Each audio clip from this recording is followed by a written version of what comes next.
Parents, if you're noticing that your teen is doing a lot of practice problems, but they're just not increasing their SAT score, there's one reason why, and it's not what you think.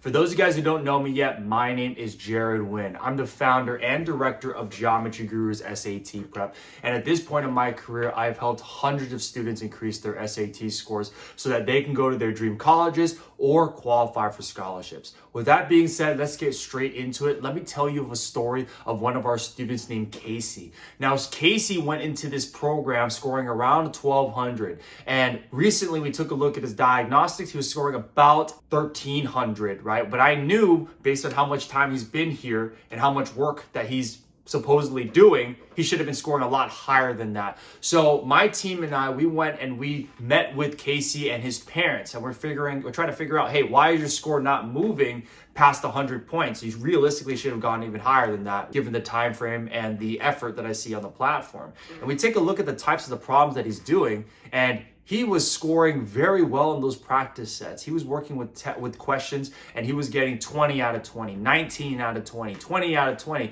And we're just like, wait a minute, this does not make sense. Due to our targeting, you shouldn't be getting everything correct over and over and over again, because if you're working with material that is slightly harder than the real thing, and you're working on material that is targeted to your specific weaknesses, which is what we preach here, you shouldn't be scoring nearly 100% on every single problem set.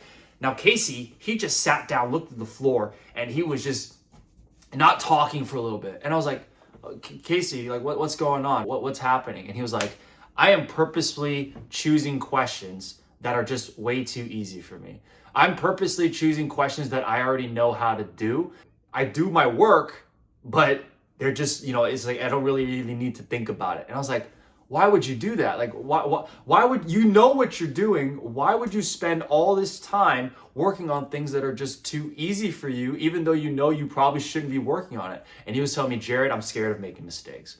And it just kind of took me back by surprise. Like, you're scared to make mistakes? What do you mean by that? It's like, I'm much better at math, right? So I like practicing the hard problems in math. And, that was true. Like, he was scoring, the 100 points that he went up was only in the math section. He was not improving the English whatsoever at this point. His practice problems on there, that's when he was starting to get like 16 out of 20, 17 out of 20, rather than like 19 or 20 out of 20. And he was like, it feels more comfortable for me to just do these types of problems and get them right, rather than being uncomfortable with the fact that I'm not good at it yet. And I was like, Casey, I'm so glad that you actually brought this up to me, because we could have gone the entire length of the program and you did not tell me this, and we would just be wondering what the heck is going on. So what is that telling me? That's telling me that a lot of your students are probably doing the same things on their own. They are practicing. Like Casey, 200 problems a week for the last few weeks that he's been in this program, right? Fairly consistent student.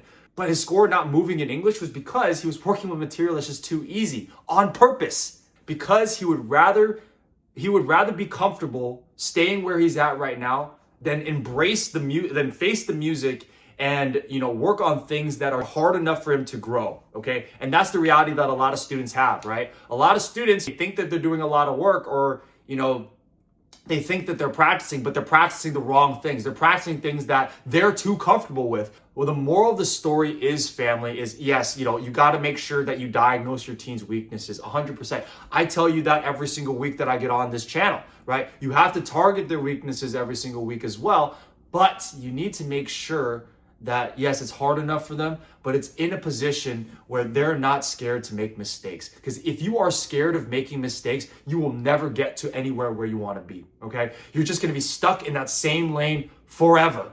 The only way you're going to get to that next level is if you do things that are different, because what got you here won't get you there, right? Because if that's all that it took, you could have just kept on doing that and you would have gotten there eventually. So that's all for today's videos, family. If you guys need help applying this to your teen's unique situation, go ahead and send me an email, send me a DM, right? But the purpose of this video is just for you guys to understand that it is okay to be scared of making mistakes, but you need to face the music and just do it, all right? Or else you'll stay exactly where you're at.